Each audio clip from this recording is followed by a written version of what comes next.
Good evening and thank you for joining us for KREM 2 News at 5 tonight. I'm Mark Hanrahan. And I'm Whitney Ward. New today, WashDOT is estimating about 65 people still remain living at the homeless camp off of I-90, which is 13 fewer than the last count in February. KREM 2's Janelle Finch joining us live from that shrinking camp now to talk about what's being done to bring that number down to zero. Janelle?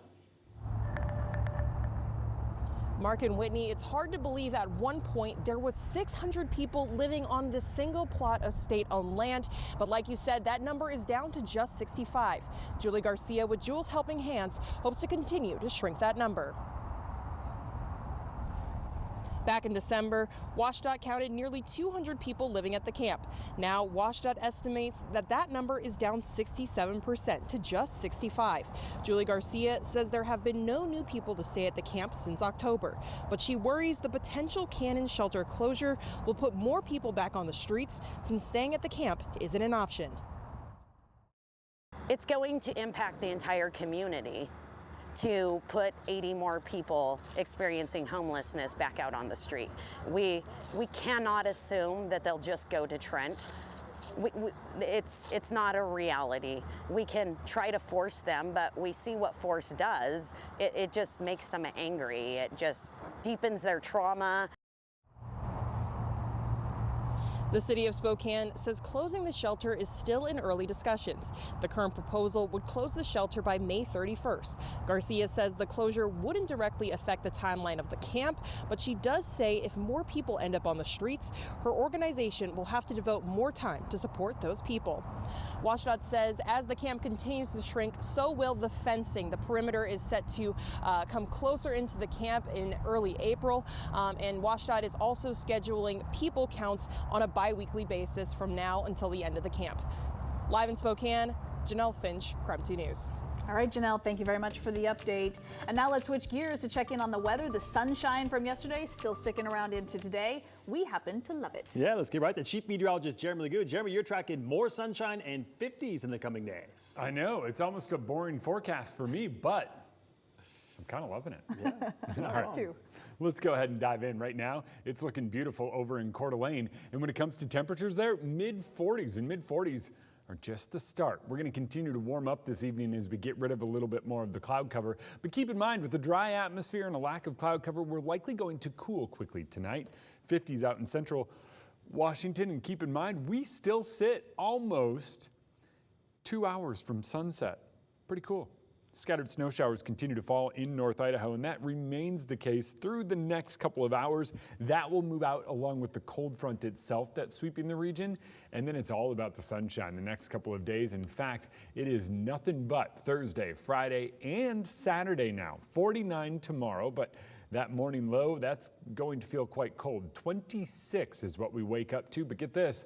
Temperatures climb rapidly with all of the sunshine, and it's a similar story Friday. 28 turns to 53, and by Saturday, 55 is going to have it feeling more like spring than we've felt in quite a while.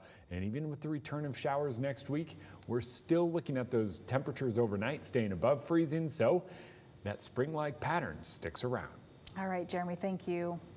The cost of building a new home just went up in Spokane by a lot. City Council passed an emergency measure on Monday to increase the development fees charged for new construction projects. But tonight, several council members are saying it's too much, too fast, and they are now proposing an amendment. The fees are charged to developers and builders and are used to add or improve critical infrastructure like roads or water and sewer access. But with the new increase, it will add $20,000 to $30,000 or more to the price of each new house built in the city limits. And at a time when Spokane desperately needs more housing, Councilman Jonathan Bingle says we need to be working with developers, not against them. It's not just developers who are going to have to pay more money. It's not home builders, because that all gets passed off to the home, to the person trying to purchase the home. So this is what will be added on to the cost of housing for people, which we already know in a lot of places is getting more and more difficult for people to even afford. Correct. And so I got an email today about a 77 lot development that was going in, and they had originally allotted $186,000 for GFCs, and that number is well over $2 million now. And when you're talking about us trying to substantially increase the amount of housing, this is something that will have an impact, and people need to understand that. Bingle says he's been negotiating an amendment now to the measure that already passed to gradually increase the fees over the next several years. He plans to propose that in council in the next 2 weeks, and he tells me he already has enough votes to get it passed. In other news this evening, the Cheney Police Department is asking for the public's help in finding a missing woman with ties to the area. And despite being reported missing in January, police later learned she has not been seen since last March. 30-year-old Caitlin DePoy was first reported missing by her family in January. But after an investigation, police learned that she was last seen in Lincoln City, Oregon last March. Officers said she was getting on a bus heading to Tacoma, but it's unknown where she's now. So if you have any information on her whereabouts, you are urged to call Cheney Police. That number is right there at the bottom of your screen. Lori Vallow is back in court this morning for a motion hearing in Fremont County. She is charged with murder and conspiracy to commit murder in the deaths of J.J. Vallow, Tylee Ryan, and Tammy Daybell.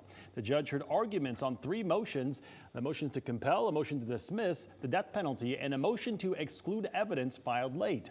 According to Nate Eaton, East Idaho News, Judge Steve Boyce said he will rule on all 3 motions by next Wednesday. Vallow was originally set to stand trial with her husband Chad Daybell, but last month Judge Boyce severed their cases. His trial has not yet been set. Vallow's trial is scheduled to begin in 3 weeks on April 3rd. And as we wait for the trial to begin, tonight we are learning the murder case there has already cost taxpayers more than $3.5 million. According to several public records requests, the city of Rexburg, for example, which is where the investigation started, has spent more than $1.4 million already. Madison County, where Rexburg is located, has spent more than $400,000 on things like police and prosecutors. In the meantime, the grandparents of Vallow's kids say it's been harder for them as the trial approaches, but they are ready for some closure. Kay and I are both tired. We are, but we're hoping and praying that closure is close at hand. Again, the April 3rd trial date is just for Lori Vallow. Chad Daybell's trial will be scheduled at a later date.